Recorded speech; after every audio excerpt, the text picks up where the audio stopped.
Suivez tous les lundis, mercredis et vendredis votre émission Toc Toc. Toc Toc passe au crible les grands sujets de l'heure et développe des thématiques sur le plan social, politique, économique, sportif et culturel. En studio pour en débattre des journalistes et des experts. Rediffusion la nuit à 22h30.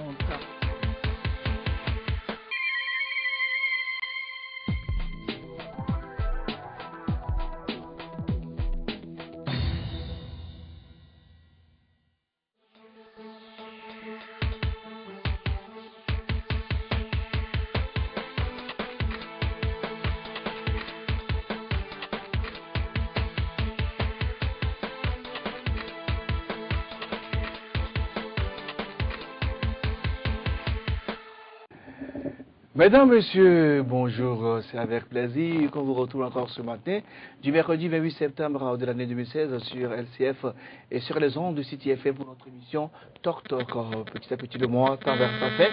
Ce matin, nous recevons, comme d'habitude, deux confrères pour décrypter l'actualité au Togo et aussi en Afrique. Nous démarrons par le premier invité. On vous le présente, c'est Credo DTT, il est le patron du journal Le Médium. Bonjour Credo. Bonjour Junior, bonjour à tout le monde. Bien habillé comme un fils d'apparent, ben, ça fait plaisir de vous voir comme ça de temps en temps. Il a pour alter ego ce matin Elom Atisogbe. Bonjour Elom. Bonjour Junior, bonjour LCF. Alors dans la seconde partie, nous aurons comme invité le docteur Ekouigada Foli, il est historien et écrivain. Et il va nous parler des relations entre la France et le Togo entre 58 et 63 avec le président Sylvanus Olympio. Mesdames et messieurs, avant toute chose, voici les jingles annonçant la une des journaux.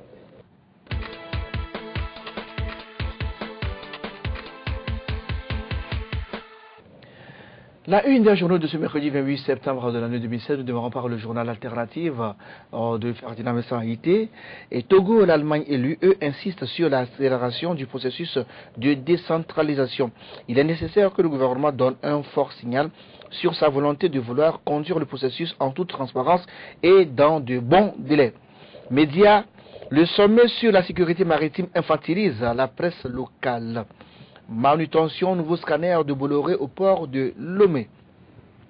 Musique gospel, les non-voyants reconnaissant à Dieu. Dans les cas également ce matin, liberté de Médard à Métépé. Perspective économique en Afrique, 15e édition. Le Togo classé pays le plus long en matière foncière. Le système foncier du Togo ne s'est pas adapté au développement des villes et des échanges. Construction, les cimentiers togolais vont debout contre Dangote. Gabon, prestation de serment, isolé à Libongo, reçoit le soutien de Fort Nyansingbe. Braquage de l'aéroport 2 ans après, les enquêtes passées par perte et profit, blackout sur l'identité des braqueurs, sécurité, célérité des opérations portuaires. Togo Terminal installe un scanner au port autonome de Lomé. Dans les cas également ce matin, nous avons le journal La Dépêche de Apollinaire Mewenemese. La Dépêche qui titre à sa une, trafic de carburant toxique sur nos côtes. Et si Laurent Bigot avait raison, santé, emploi, découvrir les assises bio de David Yovo. Nicolas Berlanga Martinez, le diplomate le plus aimé des Togolais, déclaré persona non grata par le gouvernement.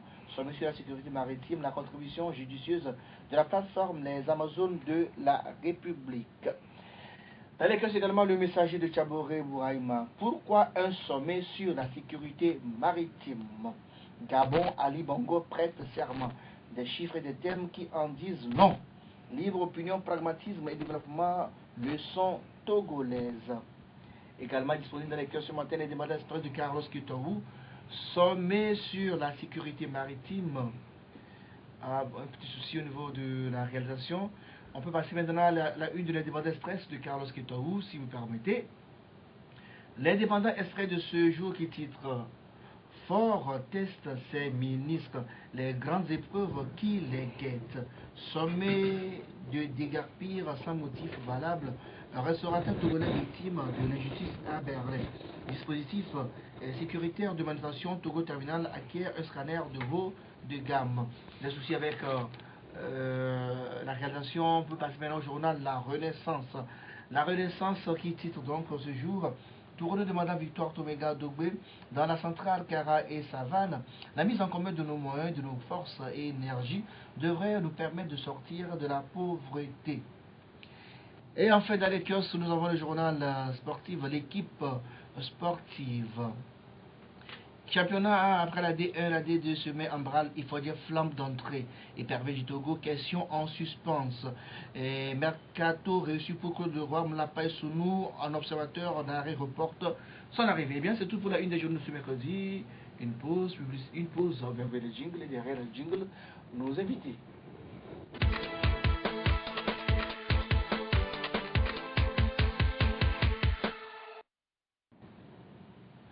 Retour en sujet avec nos confrères Elam Tissobé et donc Credo Tété. Nous allons commencer par le sommet de la sécurité maritime, mais aussi la position de l'opposition face donc à ce sommet. Les préparatifs vont bon train pour le sommet extraordinaire de l'Union africaine sur la sécurité et la sûreté maritime. Pendant ce temps, l'opposition togolaise adopte une attitude opposée quant à la participation ou non donc à cette messe continentale.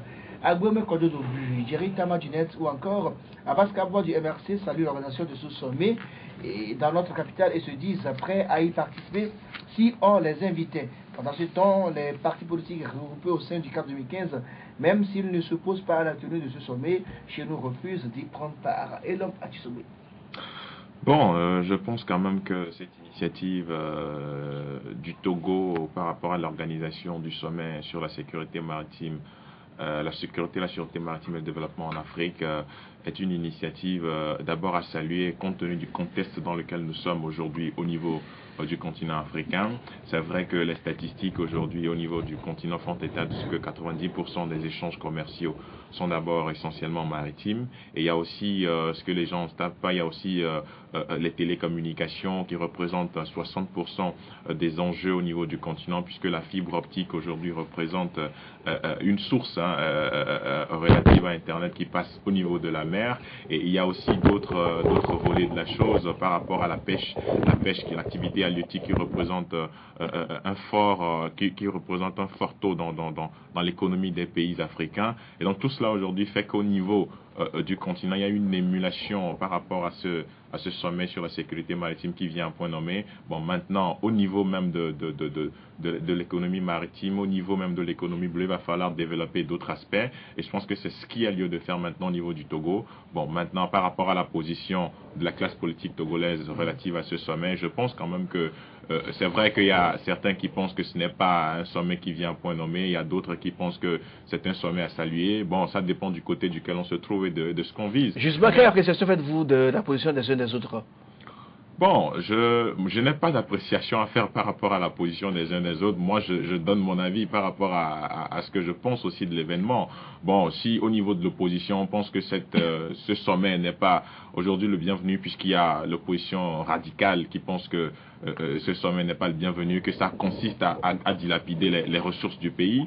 Bon, moi, je ne m'inscris pas du tout dans cette logique-là. Je ne m'inscris pas du tout dans ce schéma en disant que c'est une initiative qui vise à dilapider les ressources du pays. Et quand vous prenez, par exemple, des sommets qu'on organise dans tous les pays africains, au même moment qu'il y a des populations qui sont vulnérables ou des populations pauvres, au même moment, il y a des gens qui essaient de tirer leur pays vers le haut, de tirer leur continent vers le haut. Donc, on ne peut pas, dans cette situation-là, dire que parce que le Togo est un pays pauvre, parce qu'il y a des populations, certes, il y a la pauvreté, il y a beaucoup de choses à revoir, il y a beaucoup de choses à dire, mais ça ne voudra pas dire que on doit quand même faire cela, on doit quand même rehausser tout avant de pouvoir abriter des événements continentaux. Donc voilà ce que je pense.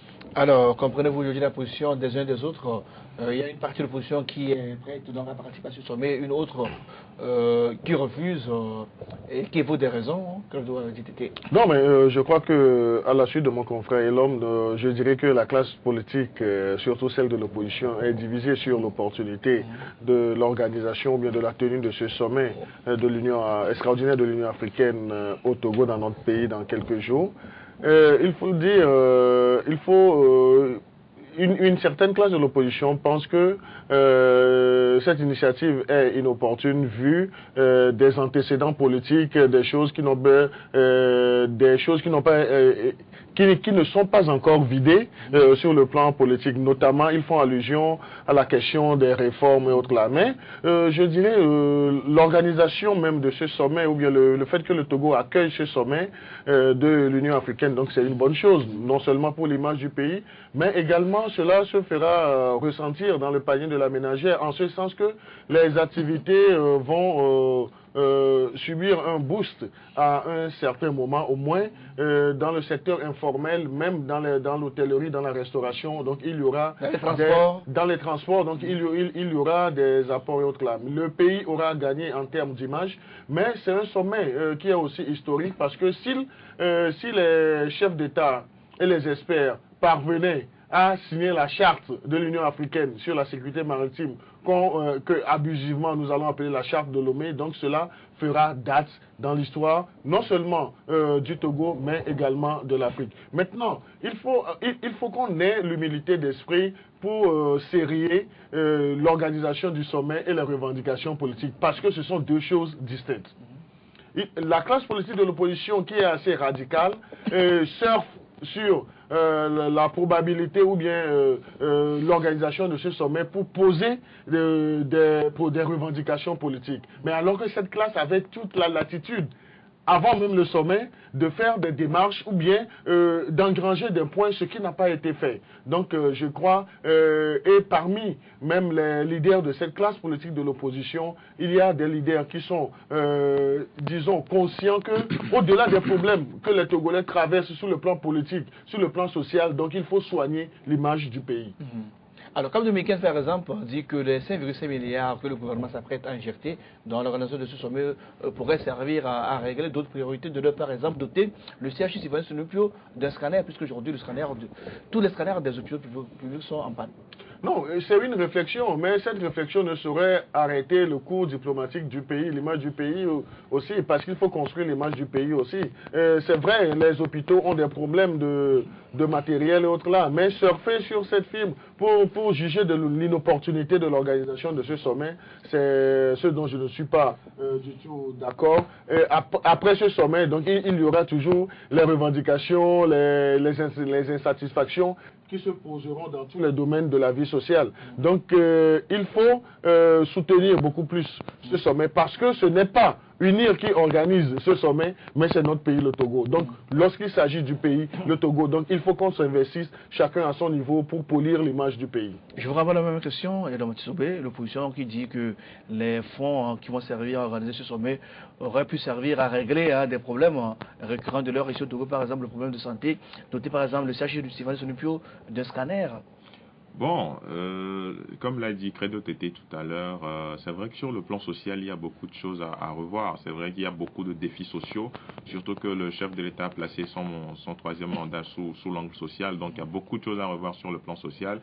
C'est vrai que le problème des hôpitaux, on ne cesse d'en parler. On a fait plusieurs articles au niveau de la presse pour dénoncer un certain nombre de choses et demander à ce que la situation puisse être améliorée. Mais bon, maintenant, jouer par exemple sur cette corde-là pour dire que bon, on aurait pu mettre ces ressources-là au profit des hôpitaux plutôt que de l'investir dans un fameux sommet sur la sécurité maritime. Bon, comme je l'ai dit tantôt, ça dépend du côté duquel on se trouve.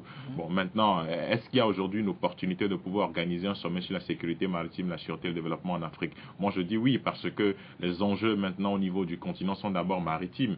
Et quand vous prenez, par exemple, les échanges commerciaux que nous avons au niveau du continent, qu'au niveau de l'Afrique et de l'Europe, c'est des échanges commerciaux qui sont d'abord essentiellement maritimes. Et ensuite, la piraterie maritime qui a secoué le golfe de Guinée et qui continue aujourd'hui, même si aujourd'hui on a une baisse considérable. Voilà, on a une baisse considérable de ce trafic-là. Ça ne veut pas dire que rien, il faut dormir sur ses lauriers. Il faut quand même, il faut plutôt accentuer les efforts qui se font. Il faut pouvoir rendre dynamique les efforts qui se font au niveau de la mer, coordonner l'action de l'État en mer pour voir ce qu'il y a lieu de faire.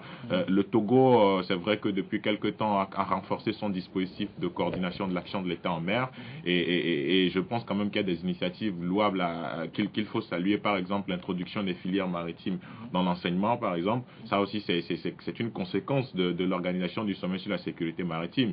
Et aujourd'hui, on parle de l'économie maritime, on parle de l'économie bleue. Il faut quand même accentuer ce domaine-là, puisqu'il y a beaucoup de jeunes qui arrivent sur le marché de l'emploi. l'emploi. Maintenant, ces jeunes qui arrivent sur le marché de l'emploi, qu'est-ce qu'il faut faire? Il faut quand même trouver un autre secteur, un secteur viable. Et aujourd'hui, quand on parle des secteurs porteurs d'avenir, l'économie maritime ou l'économie bleue fait partie de ces secteurs porteurs d'avenir. Il faut dire aux jeunes, ceux qui arrivent sur le marché de l'emploi, que ce soit avec des diplômes en communication, dans d'autres domaines, en marketing, etc., ils ont leur place dans l'économie maritime, dans l'économie bleue. Le trafic que nous avons au niveau de la mer, par rapport aux migrants, par exemple, par rapport à plein de choses, je pense que ça fait partie aussi de l'économie bleue. Au lieu de prendre la mer pour aller en Europe, au lieu d'assister chaque jour au chavirement des navires, des canaux, etc., il va falloir qu'on puisse repenser même le canal même de l'économie maritime. Donc je pense que tout cela sera débattu. Maintenant, moi je pense que le Togo, bien l'organisation du sommet sur la sécurité maritime, doit pouvoir faire des efforts pour rendre l'organisation inclusive.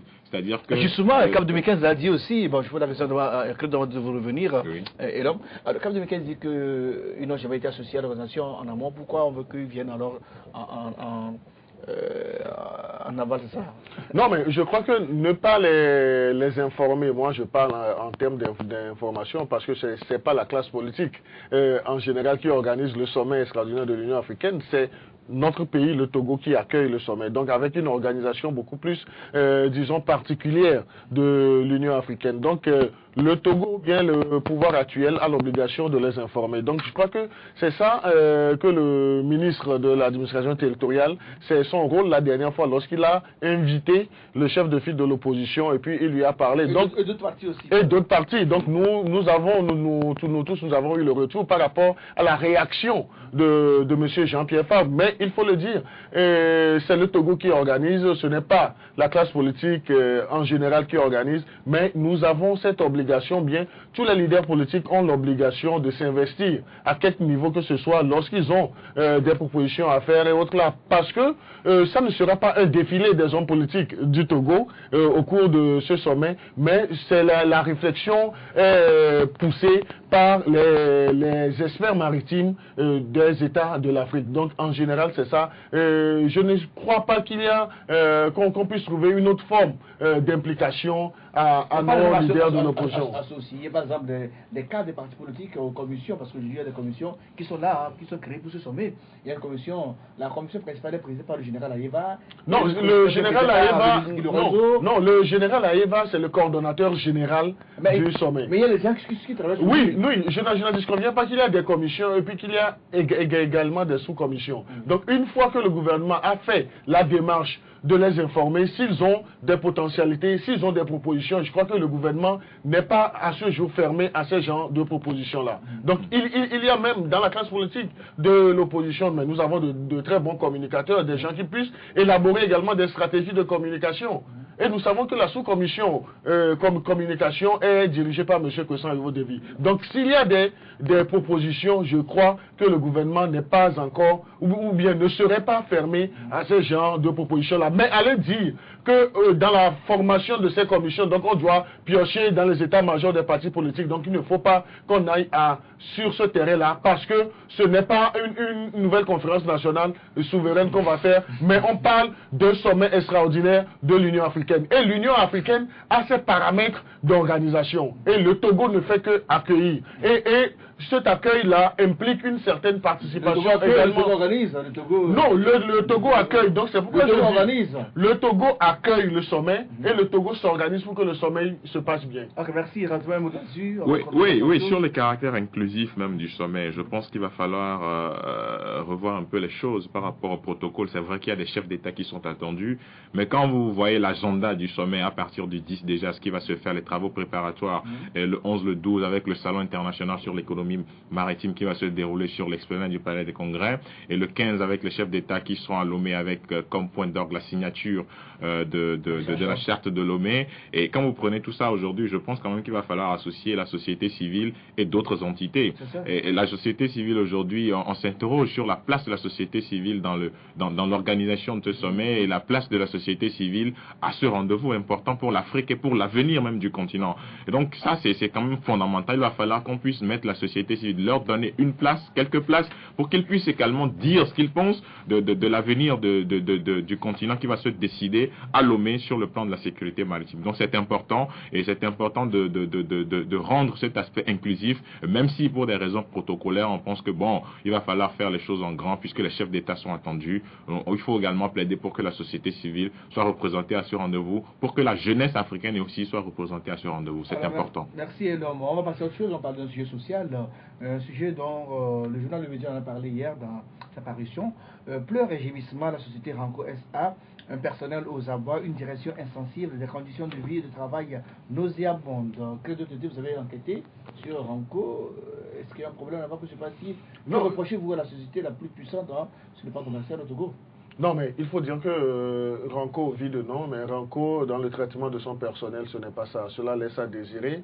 Et nous avons pris au moins 3 mois à faire les investigations lorsque nous avions été saisis au prime abord par les membres du personnel qui, dans un esprit de désarroi, nous ont approchés. Donc nous avons eu l'amabilité d'approcher la direction générale de la société Ranco qui est restée fermée à toute sollicitation pour des recoupements d'informations.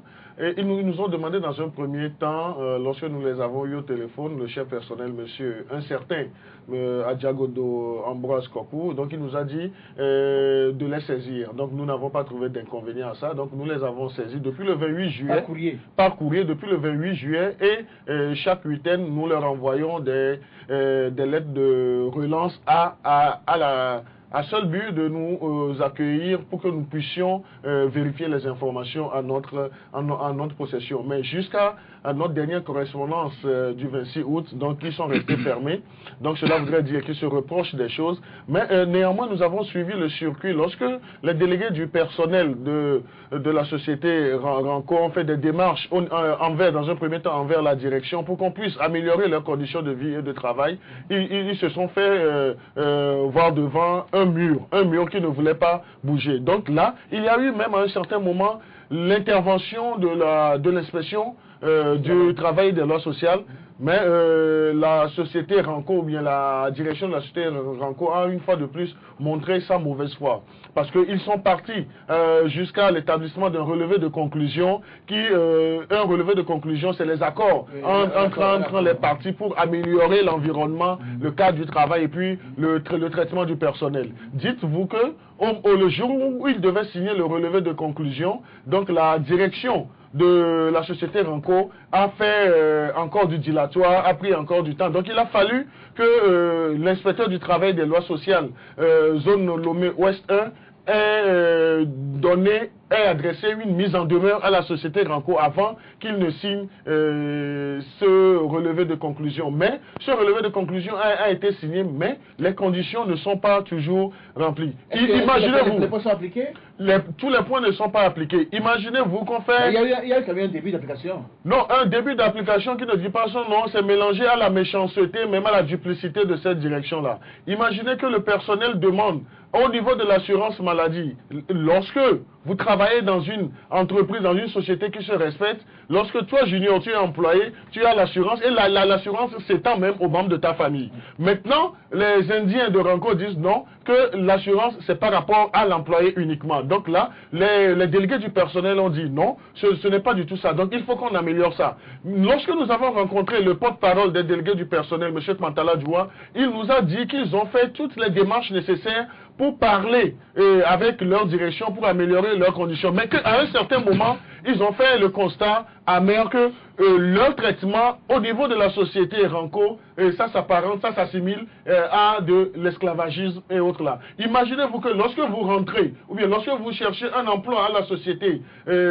Ranco, on vous donne l'emploi, vous n'avez pas de contrat de travail, c'est à la fin du mois que vous découvrez à quel titre vous êtes traité et autres là. Vous avez eu une discussion d'entretien d'embauche quand même. Une discussion d'entretien d'embauche, une discussion d'entretien d'embauche qui ne va même pas jusqu'aux détails techniques et autres là. Donc c'est comme si le Togolais est tellement misérable qu'on lui dit tu as faim, viens travailler, donc on te donne cet emploi, mais on ne te donne même pas l'opportunité de négocier ton emploi. Mais dans ce cas, tu n'es pas obligé de travailler ou bien? Non, mais je crois la situation ambiante aujourd'hui fait que le Togolais veut s'accrocher à quelque chose et autre là. Nous ne disculpons pas à ces gens qui ont et autres là. Peut-être qu'ils n'ont pas la culture. De dire non et de partir. Non, de dire non et de partir. Parce que les gens sont dans, la situation socio-économique fait que les gens acceptent et les emplois même, c'est pas les emplois en tant que cadre, hein, donc c'est comme des subalternes, des manœuvres, des gens qui surveillent les rayons, tout, mais on leur miroite des choses. Une fois qu'on leur donne l'emploi, lorsqu'ils veulent maintenant négocier le contrat de travail, ils font faire face à un mur. Mais cela aussi, je ne dirais pas c'est totalement la faute de ceux qui sont en quête d'emploi. Mais lorsque, dans une société comme Ranco, la direction des ressources humaines n'est pas outillée, n'est pas formée, donc je crois que c'est ce genre de choses qui doivent arriver. Et c'est malheureux parce que au moment où le chef de l'État parle d'un mandat social, que des entreprises ou bien des sociétés, des expatriés se comportent ainsi envers le commun des mortels togolais. Donc c'est une situation qui est assez criarde. Et à côté de la société Ranco, nous avions, il y a 2 ou 3 mois, également fait cas de ce qui se passe avec nos parents qui sont à l'hôtel Palm Beach. Les conditions aussi sont tellement misérables. On aura le temps de faire cette enquête aussi, on y reviendra lors d'une autre émission. C'est promis. On revient aussi au sujet sur lequel vous êtes traité aussi, l'harcèlement que les responsables qui font les recrutements des sociétés font à nos jeunes sœurs, à nos jeunes filles. Et là aussi on a parlé, parce que votre journal a fait un autre dossier, j'ai vu ça il y a quelques semaines. Et là, on va dire là-dessus, sur ce qui se passe à Ranco. Bon, d'abord, je tiens à féliciter le journal par rapport à cette investigation. Je pense que c'est un élément de plus qui vient s'ajouter à de nombreux éléments à notre disposition par rapport au traitement du personnel dans plusieurs entreprises à connotation internationale ou étrangère ou détenues par des étrangers, beaucoup plus les Libanais. Et quand vous prenez la majorité des entreprises aujourd'hui qui sont installées au Togo avec à leur tête des gens qui sont des personnes qui viennent d'ailleurs, c'est la croix et la bannière. Il y a cela quelques semaines, vous avez suivi les faits que ça a fait au niveau de la presse par rapport à cette affaire de Wassem, et vous avez suivi aussi les mouvements de grève, les mouvements d'humeur du personnel de Wassem, et par rapport à d'autres revendications également. Ça continue sur le plan social, ça gruge au niveau de plusieurs sociétés. Il y a grève à Unifarm, nos infos. Voilà, et puis récemment la grève à la SNPT également. Et donc il ne se passe plus de jours, il n'y en a pas de grève au Togo. Je pense que les entreprises ont un sérieux souci. Il va falloir revoir même le traitement des employés. D'abord, il faut revoir même le SMIC au Togo. 35 000 francs CFA, c'est vrai. Quand vous interrogez des entités comme des gens qui sont au niveau du Conseil national du patronat, des gens qui sont au niveau de la Chambre du commerce et de l'industrie du Togo, ils vous diront en off le cœur tranquille que bon, c'est vrai qu'il faut revoir beaucoup de choses au niveau du traitement. Le SMIC à 35 000 francs CFA au Togo, ça vaut rien du tout parce qu'aujourd'hui, il y a de la surenchère sur l'immobilier. Vous prenez combien la location, voilà. Il faut entretenir la famille. Et il faut téléphoner. On sait ce que représentent aussi les coûts de communication au Togo, le coût de l'immobilier, le transport. Donc, à 35 000 francs déjà, quand vous êtes dans une pièce qui coûte 15 000 francs par mois. Ils sont à 50 000 francs, ils se plaignent. Effectivement.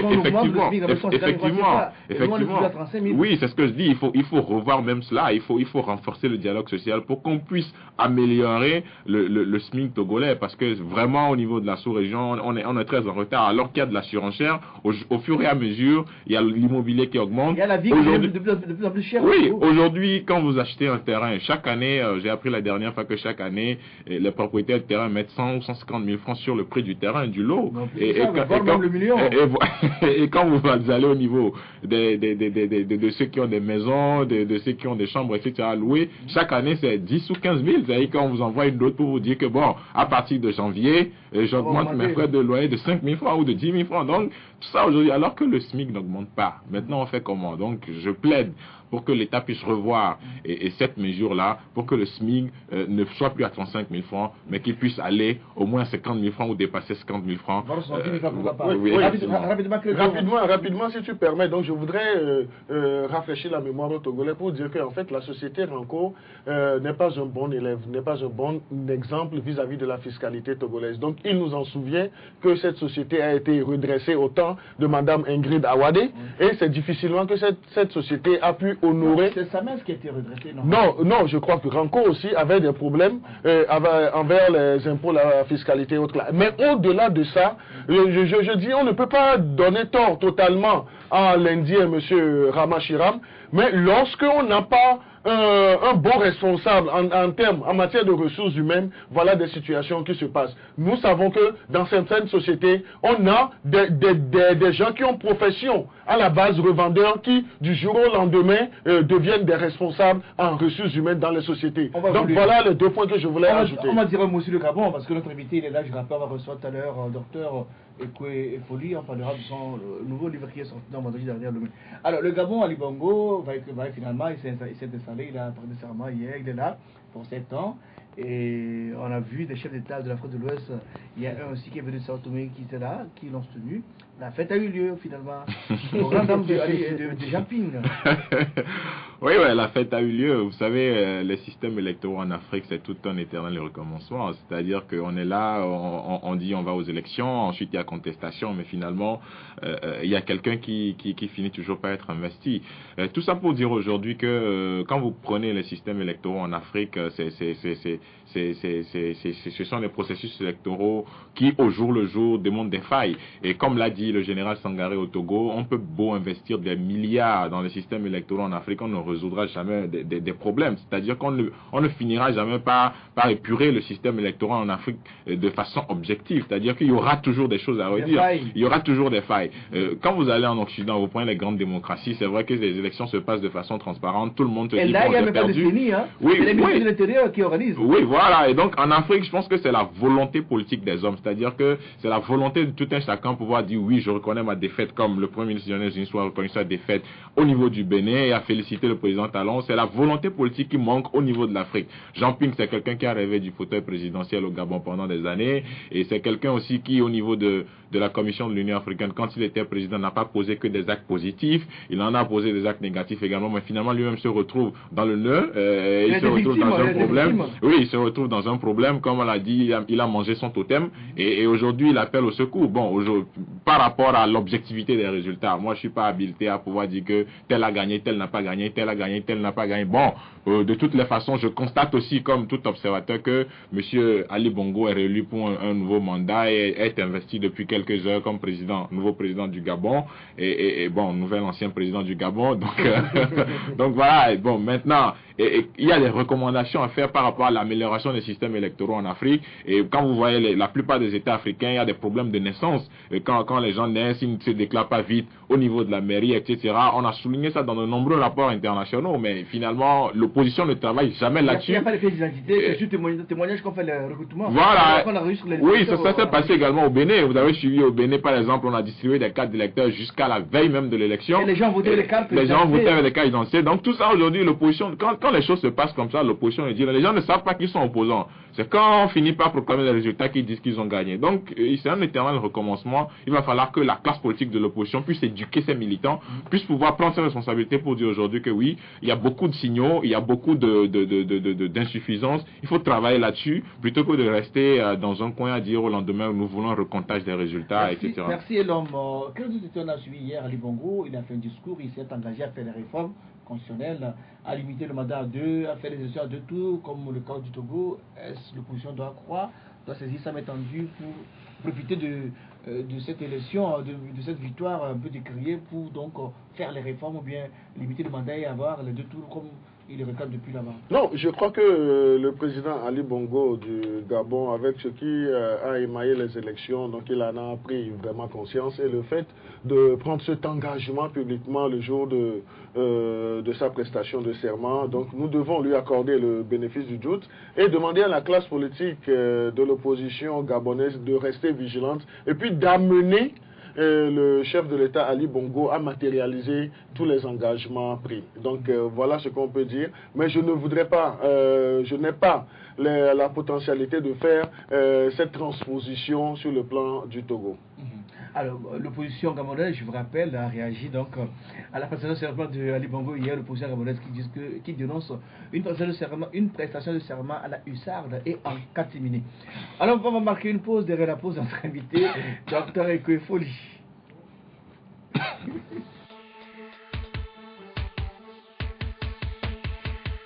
Suivez tous les lundis, mercredis et vendredis votre émission Toc Toc. Toc Toc passe au crible les grands sujets de l'heure et développe des thématiques sur le plan social, politique, économique, sportif et culturel. En studio pour en débattre, des journalistes et des experts.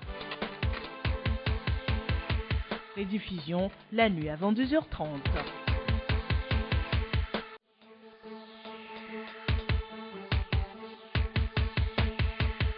Suivez tous les lundis, mercredis et vendredis votre émission Toc Toc. Toc Toc passe au crible les grands sujets de l'heure et développe des thématiques sur le plan social, politique, économique, sportif et culturel. En studio pour en débattre, des journalistes et des experts. Rediffusion la nuit à 22h30.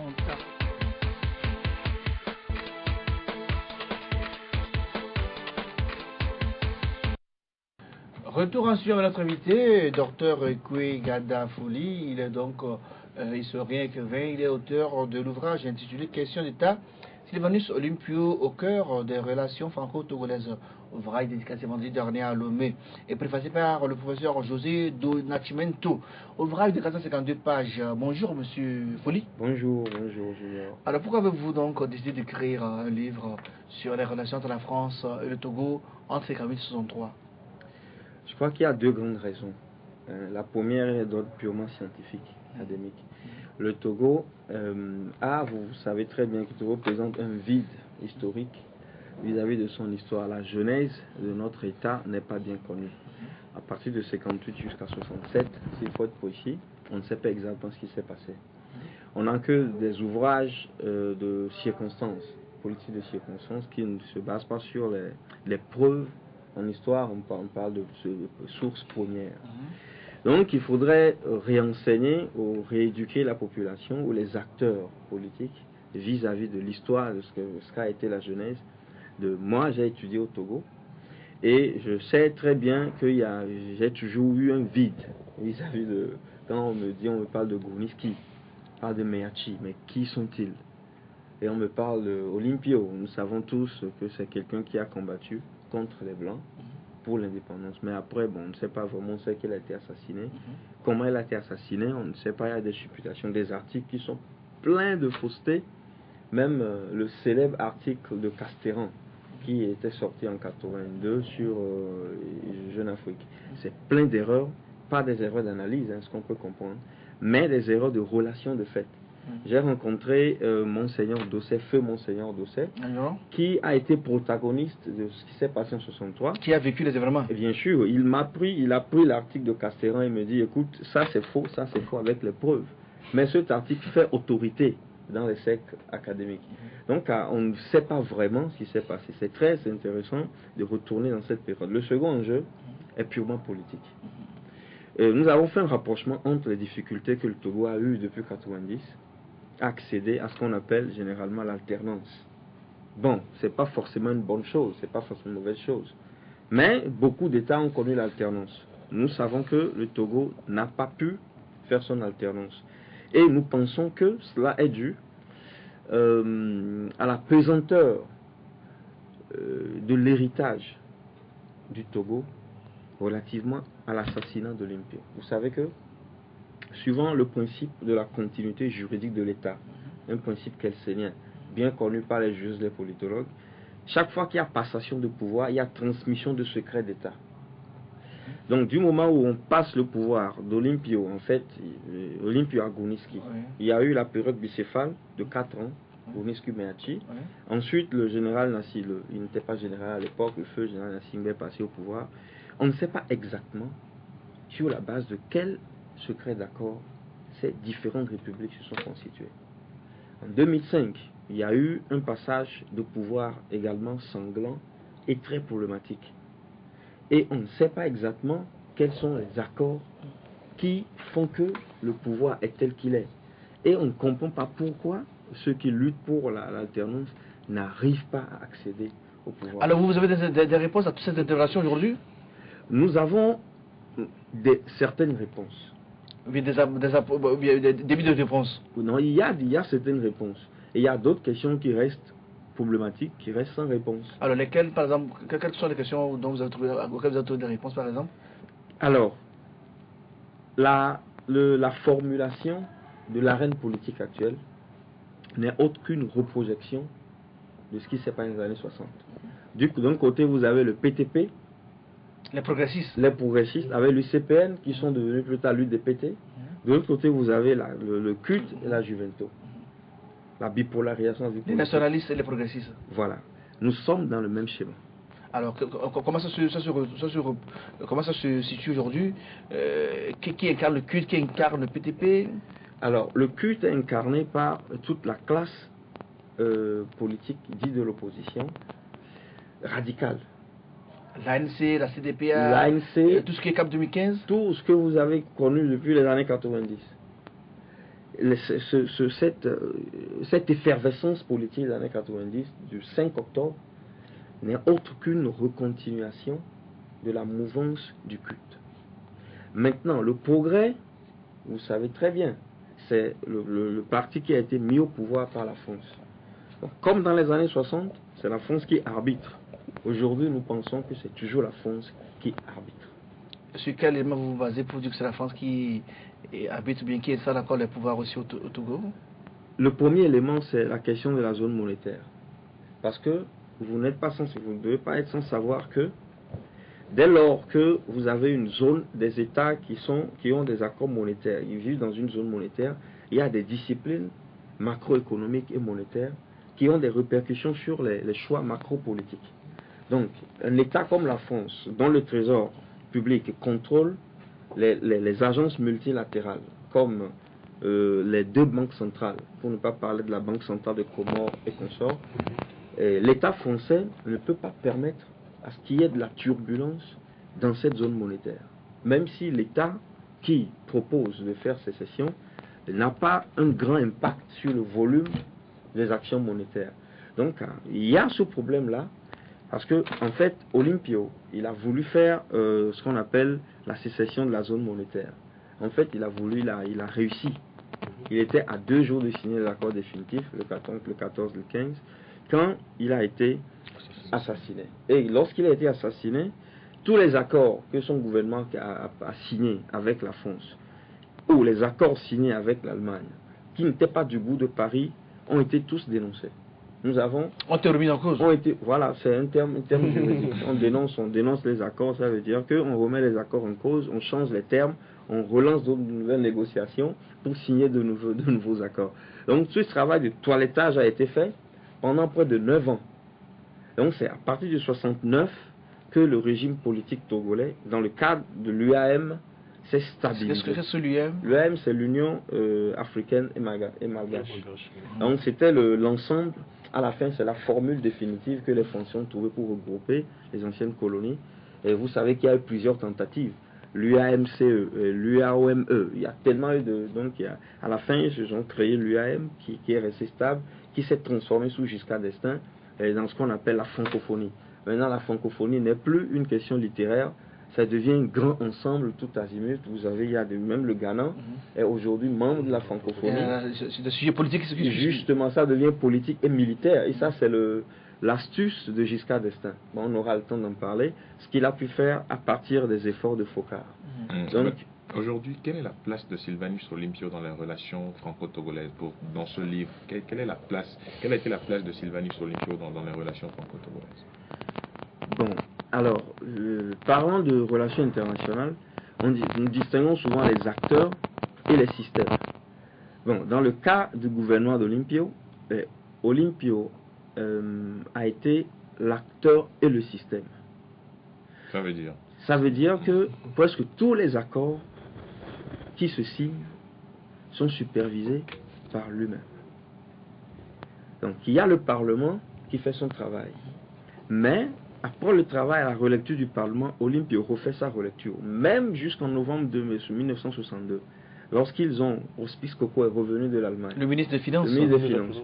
Avec un accord qui semblait très satisfaisant pour lui, avec sa délégation revenu très content à rencontrer Olympio. Olympio prend les tests et dit, mais comment vous acceptez un compte d'opération? Ce qui fait un compte d'opération qui va nous obliger à faire superviser nos flux de commerce internationaux en amont par la France. Il a relevé de petits trucs, mais quand vous voyez, vous vous rendez compte qu'il avait raison. Donc, c'est lui qui dictait la politique étrangère vis-à-vis de la Constitution, par rapport à la Constitution. Et c'est toujours lui, puisque dans le Parlement, le culte était majoritaire à la fin, jusqu'à son assassinat. Donc, c'était l'acteur et le système. Le ministre de l'Intérieur, Théophile Mali, disait que le Togo, c'est Olympio. Olympio, c'est le Togo. Et pourquoi? Parce qu'il est au début à la fin. Bien sûr, Non, même... Mais c'est lui qui supervise tout. Et qui décide en fin de compte.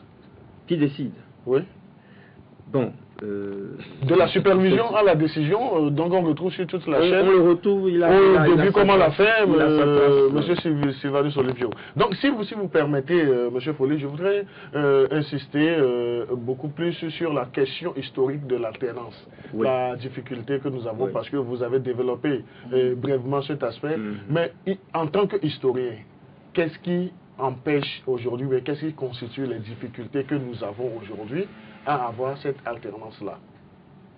Et là, le second volet de la question, vous avez parlé de la zone monétaire.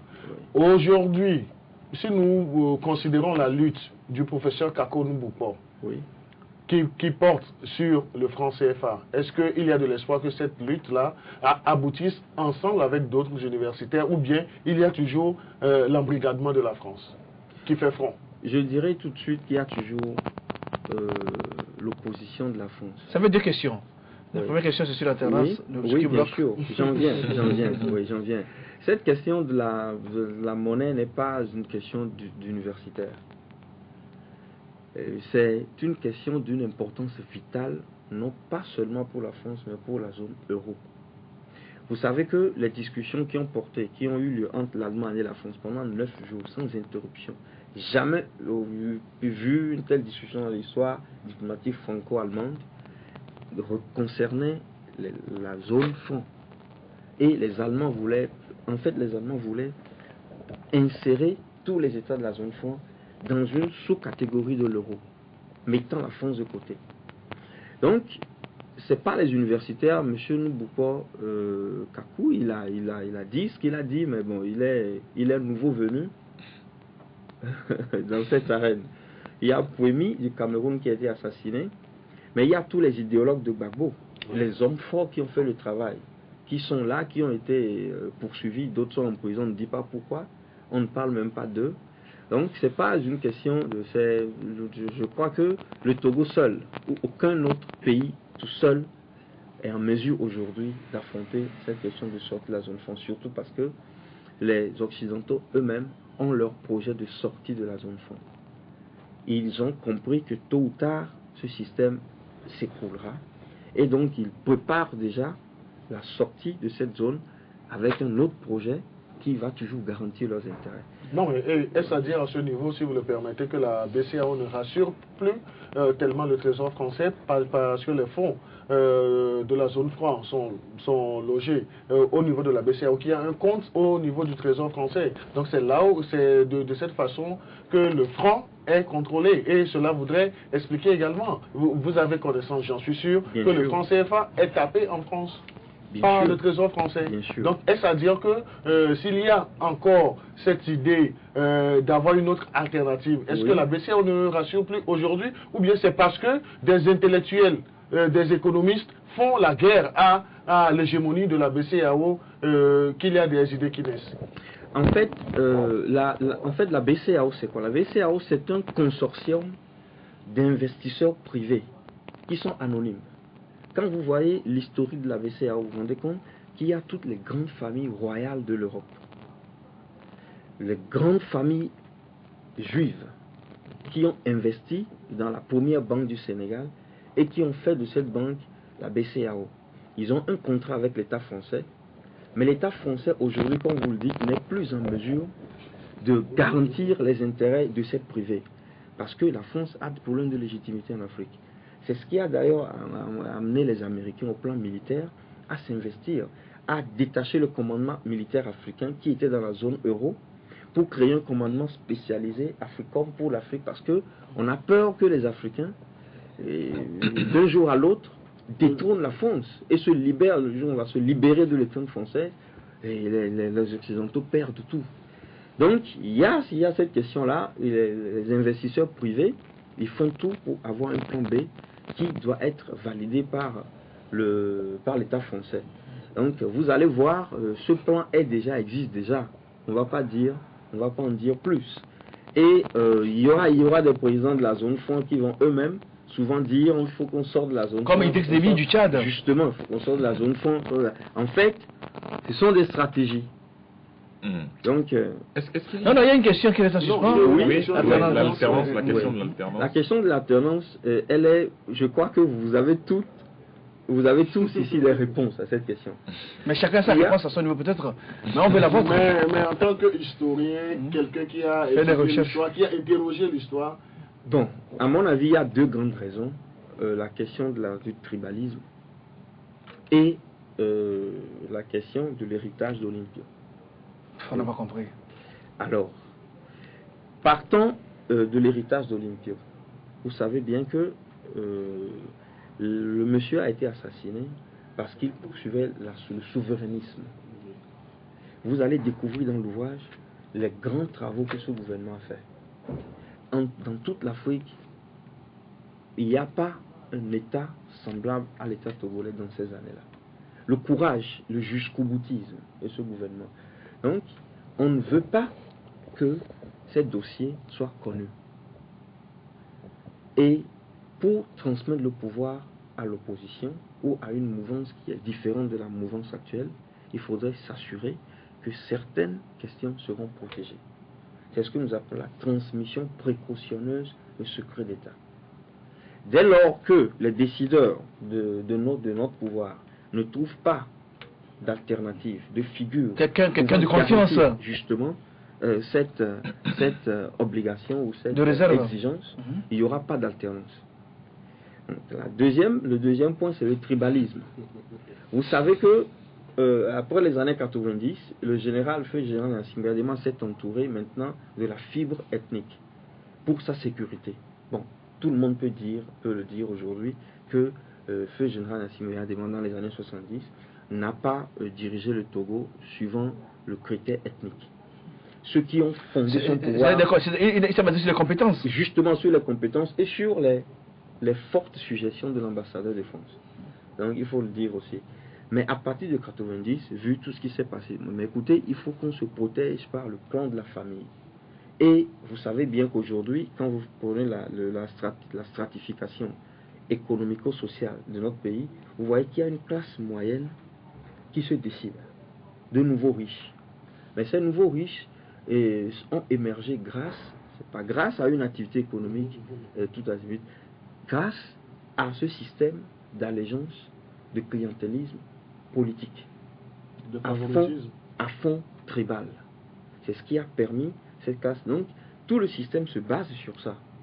Au niveau de l'administration, les grands choix qui se font, les fonctions publiques. Bon, je suis de la diaspora, je viens constater comment va le pays. Donc, dans cette situation, c'est difficile que l'on fasse de l'alternance et qu'on donne le pouvoir à des individus qui continuent de vociférer eux aussi sur fond tribal. Oui, et dans le contexte, est-ce qu'on peut dire que lorsque M. Jean-Pierre Fabre se réclame de l'héritage de Sylvanus Olympio, est-ce que c'est un abus de langage ou bien c'est une incompréhension de sa part en tant que politique aujourd'hui? Bon, sans manquer de respect aux personnes, aux personnages, une personne qui est respectable, je crois que c'est un abus de langage. Ou c'est une phrase qui est forte, mais qui n'est pas conséquente. Parce que pour se réclamer de l'héritage d'Olympio, il faut être au courant, il faut comprendre sa pensée. Oui. Et je peux vous dire sincèrement, étant le premier historien africain et togolais à visiter les archives déclassifiées du Togo, ça a été déclassifié en 2010 complètement, suite à l'accord qu'il y a eu entre le fils de l'Olympio et le pouvoir. L'accord RPT-UFC du 26 mai 2010. Oui, ça a eu des répercussions sur les archives. Donc, étant donné qu'il n'y aura plus ce tiraillement, on peut laisser un peu d'archives pour les recherches. Donc, c'est là, quand j'étais allé, que j'étais le premier sur la liste. Donc, les contenus, vous allez voir les contenus qui sont expliqués, qui sont dans l'ouvrage, et sont inédits, sont pratiquement inédits. Donc je doute fort que M. Jean-Pierre Fabre ait connu réellement cet héritage-là pour s'en réclamer. D'ailleurs, je ne crois pas, puisque Olympio, lui, en tant que personne, n'avait pas de tendance tribaliste. Je peux le dire. Parce que ces ministres étaient venus de Dapan, de Dakarija. Mais il y a un aspect plus important, c'est que sa garde présidentielle a une grande majorité d'éléments qui sont du Nord. Donc la garde présidentielle, vous vous rendez compte. Et le personnage ne se protégeait même pas trop. Donc si quelqu'un avait la trouille de l'arme ou du danger tribaliste, il ne vivrait pas comme il a vécu. Donc aujourd'hui, quand vous voyez comment les opposants à la classe politique vocifèrent, j'en ai entendu, je suis rentré par mes gardes dans une marche sur le boulevard où des jeunes voulaient même m'agresser. Parce que quand on les dit au bout, les filles, un peu de la vulgarité. Et on suit dans le peloton et ils disent il faut les renvoyer. Nous disons que ce message ou cette verve ne peut pas résoudre le problème togolais. C'est autrement dit, les gens seront braqués. Parce que c'est comme si vous dites aux gens, quittez, on ne vient pas à votre place et on vous jette en prison, en griffe. Et c'est ce que les gens pensent aussi en face. C'est immature, c'est pas stratégique et on ne peut pas tenir ce genre de discours. D'autant plus que la passation de pouvoir se fait à l'amiable. Alors vous avez parlé de solutions. Si je vous passe un pouvoir que je ne veux pas, vous ne pouvez pas gouverner. Hein. Vous ne pouvez pas gouverner. C'est même dangereux. Comment ça va se passer comme ça? Mais alors, si vous m'arrachez un pouvoir et je suis sur pied, mais écoutez, vous n'allez pas gouverner. Je vais vous déranger. Il y a des éléments qui sont partout dans l'administration, du sud jusqu'au nord. Donc, une passation qui va garantir l'harmonie et la paix au Togo doit être une passation à l'amiable entre personnes éduquées républicaines qui se comprennent. Alors justement, dans l'opposition aujourd'hui, on a des gens de la même ethnie que Feu Gérald Assimi Adema. Et pourquoi aussi le pouvoir a peur de ces gens-là, puisqu'ils sont de la même région en principe? Oui. On a des gens, des opposants venus du Nord, les Abichessa, les Kofi Yagnan, tout ça. Pourquoi ces gens-là ne rassurent pas le pouvoir? Bon, quelquefois, nous avons une vision un peu homogénéisée du Nord. Or, le Nord n'est pas monolithique. Il y a dans le Nord des diversités. Même dans une maison, il peut y avoir des diversités. Et il y a les plus grands opposants, à mon avis, sont ceux du Nord. Parce que, vu le contexte ethnique et tribal, quand quelqu'un se lève de mon clan et qui me fait l'opposition, il est plus à craindre que ceux qui sont du Sud. Voilà. Donc, ça explique déjà tout. Donc du coup, eux aussi, il ne faut pas les accepter. Alors, vous avez parlé de solutions dans votre livre. Et par rapport à cette question-là, ce qui a payé l'alternance, quelle est la solution aujourd'hui pour qu'il y ait l'alternance, par exemple, au Togo, selon vous?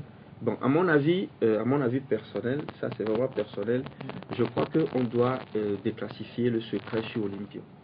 Parce que les caciques et les radicaux du Sud, ils ont encore cette plaie-là.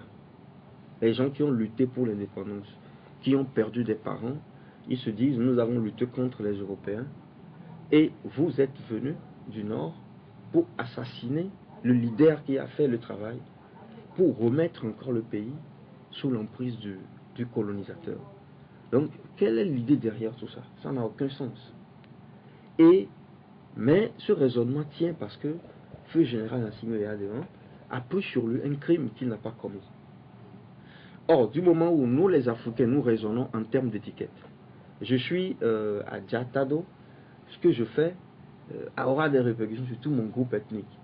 Donc, les gens ont pris de mire le groupe ethnique auquel il appartient. Alors qu'en fait, ce n'est pas lui. Il ne peut pas être l'auteur de ce crime. Puisque, comme je le disais durant la séance de dédicace, et dans la criminologie étatique, le concept d'auteur est dynamique et pluriel. L'auteur, ce n'est pas celui qui tire. C'est une chaîne de causalité. C'est pas celui qui exécute. Depuis la conception jusqu'à la matérialisation. Donc on ne peut pas dire, moi je ne peux pas admettre, je ne peux pas accepter que quelqu'un dise que le feu Assimi Adema a tué Olympio. Lui remettant sur le dos tout. C'est pas vrai. Historiquement, pratiquement, c'est pas vrai. C'est impossible. C'est impossible. Donc il faut que ça soit expliqué aux Togolais, afin que cette hargne et cette haine, oui, qui n'a plus de sens disparaisse. Une haine inextinguible. Absolument. Revenons sur la zone monétaire. Est-ce que vous pensez aujourd'hui qu'il y a des tes idées de dévaluation du franc CFA d'ici quelques mois? D'ici quelques mois, je ne sais pas. Mais je sais qu'en 2014, un ministre français a émis l'idée. Et le nom m'échappe. Mais ils ont dit que même dans le rapport Verder, un rapport qui porte sur le panafricanisme, il y a quelque part où on dit dans un chapitre que le CFA doit être redévalué. Donc, je ne sais plus, je n'ai plus suivi, je ne sais pas s'il y a eu une évolution, si les choses sont prêtes, ou ça sera dans quelques mois. Mais il y a quand même l'idée fait son cours. Oui, et est-ce qu'à partir de l'histoire politique de M. Sylvanus Olympio en tant que gouvernant sur une période donnée, est-ce qu'on peut le qualifier de démocrate ou bien de dictateur? Non, sincèrement, Sylvanus Olympio n'était pas un dictateur. Oui. Et l'ambassadeur français Mazoyer disait, dans tous ses rapports jusqu'en 61, décembre 61, disait que mais comment un chef d'État de son acabit se laisse, il est si libéral, il était vraiment libéral.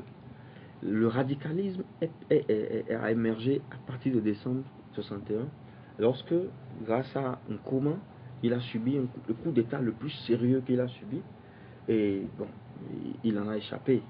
À partir de là, on lui a montré les rapports entre les grands de la Juventus et Nkrumah. Et les accords qu'il y a eu, comment il devait renverser le culte, prendre le pouvoir et intégrer le Togo dans le Ghana. Et alors, l'Olympio a commencé, à travers Théophile Mali qui faisait le ministère de l'Intérieur, ils ont commencé à faire des arrestations. D'où les appels de Soudia. Justement, c'est à partir de là que le régime a commencé à se protéger un peu de façon gauche. Parce que quand vous êtes aveugle, vous tirez sans voir tout, justement. Et ceux qui voyaient à l'époque, c'est les services secrets occidentaux qui contrôlaient tout. Une question.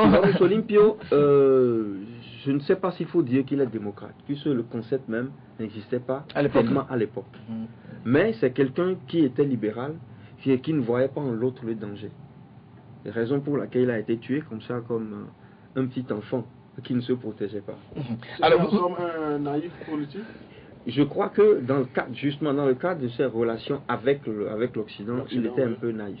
Il croyait beaucoup en l'ONU, puisque l'ONU a joué un rôle important dans l'indépendance, et il avait beaucoup de... D'ailleurs, il avait de très grandes relations. Il pouvait devenir secrétaire général des Nations Unies après la Guerre chaude. Donc, il croyait beaucoup aux États-Unis, avec qui il avait un rapport très sérieux. Avec Kennedy? Oui, avec Kennedy. Kennedy n'a jamais été d'accord, en réalité. Donc, ils auraient voulu le récupérer en fonction anti-française, plutôt que de le perdre, et de perdre le Togo, parce que les Américains étaient en train de... Le pétrole togolais offshore a été inspectionné par une compagnie américaine. Donc vous dites le Togo a le pétrole? Bien sûr, je peux le dire, puisque les archives le disent de façon claire. Le Togo a des ressources minières énergétiques, secret défense, qui ne sont pas classées dans la liste publiée par le ministère des Mines. On n'a pas le temps, malheureusement. On a d'autres questions à vous poser, mais bon, j'espère que la question nous permet de poser une question. Vous écrivez dans votre livre, vous dites que Sylvanus Olympio est un président d'un rare acabit que l'Afrique du XXe siècle ait jamais connu. Rapidement, on veut savoir pourquoi. C'est l'ambassadeur américain qui le dit. Lequel? Jean Poulada. Ouais. Oui. Et dans ses lettres, il le dit, parce que Olympio était un homme très réglé, très discipliné. Et quand il prend une décision, il suit la décision jusqu'à la fin. Il n'annonçait jamais ses décisions avant de les mettre à exécution. Et c'est difficile de le manipuler. Il n'était pas manipulable. Oui, il avait la tête sur les épaules. Bien sûr, bien sûr. Il y a même une lettre où l'ambassadeur français disait, mais comment ces ministres, on a pitié d'eux, puisque le seul qui comprend les choses là, c'est lui. Et il travaillait incessamment, il relisait les rapports. Donc c'est quelqu'un qui pouvait... Mais quelquefois, ils ont même dit que le Togo se trouve sur les épaules d'Olympio. Donc les présidents comme Jules Cinéré le considérait comme son disciple. C'est-à-dire, Jules Cinéré se considérait comme le disciple d'Olympio. Bon, Olympio était à l'époque un Africain très différent, puisqu'il a fait une école prestigieuse. Alors, dans le school à le faire. Après, il est sorti, il a représenté la société Unilever comme directeur adjoint au Nigeria. Ensuite, il a été le directeur général de la zone française, l'UAC au Togo. Or, ces sociétés dans le système anglo-saxon, c'est des sociétés d'exploitation coloniale. Donc c'est comme quelqu'un qui a travaillé dans les systèmes où on exploitait les Africains. Il connaissait très bien les mécanismes économiques, macroéconomiques au niveau du commerce international par lequel les Européens, les Anglais dominer les Africains. Après, il a été président de la Chambre de commerce du Togo, avant de devenir le premier ministre du Togo durant 58 à 60, où il a dirigé toutes les affaires internes. Donc, c'est lui qui traduisait au plan interne les accords internationaux. Et maintenant, il devient président où il a tous les leviers de la politique étrangère. Donc, il a fait un parcours d'une personne, il avait toute la vision. Et c'est pour cela qu'on avait peur de lui. Il parlait à De Gaulle. De Gaulle avait même un peu de complexe d'infériorité vis-à-vis de lui. Hein. Donc, et puis il a osé prononcer un discours à l'ONU en anglais. Et ça, on ne l'a jamais pardonné. Justement, les Français n'ont jamais pardonné. Il a même voulu faire un discours en allemand le 27 avril 60. Et le haut commissaire français, à travers le premier ministère français, a envoyé un courrier au chancelier allemand, lui disait: ne nous faites pas ce mal. Ne nous faites pas cette honte. Merci, docteur Koué-Foli. C'est dommage, le temps imparti à cette émission est passé. On a déjà brûlé 5 minutes. On vous laisse 30 secondes pour faire une conclusion. D'accord. Le focal, c'est pas Olympio en tant que personnage, c'est ce qu'il a incarné. Nous devons nous focaliser sur le destin du Togo et la vocation du Togo dans le concert des nations. Nous sommes un pays particulier et nous devons travailler pour le bien de l'Afrique à partir du Togo. Le livre il est déjà disponible, je peux le montrer. Le livre, on peut l'avoir, un peu zoomer là-dessus. Est-ce qu'on peut le trouver, le livre Question d'État, Sylvanus Olympio au cœur des relations franco-togolaises? On peut le trouver où, à Lomé? On peut le trouver, il y a un dépôt à Agouanivé. On peut le trouver à partir de numéro à Agouanivé à Sieyé. Le numéro, c'est un numéro Togocel. Toute personne peut appeler. On peut le trouver en ligne à partir du 1er octobre. On peut faire des commandes en ligne. Oui. Non, il n'y a pas de librairie pour l'instant, hein? Pour l'instant, pas de librairie. Vous ne voulez pas bien librairie, vous refusez? Non. Nous refusons ce genre de distribution pendant la première année. Ok. Ouais. Le livret, à quel prix? Et il coûte 30 €. Ce qui fait ça fait 20 000 francs CFA. Oui. C'est beaucoup cher au Togo. Alors, merci, monsieur Ekoué Gadafoli. Je rappelle, vous êtes historien, docteur Ekoué Gadafoli, historien écrivain. Mesdames, messieurs, merci. Toutes nos excuses aux auditeurs de City FM plutôt. On a brûlé quelques minutes. Merci à Elo Matisogbe, merci à Claude Tété, merci à tous nos amis. On se retrouve vendredi pour un nouveau numéro. D'ici là, portez-vous bien.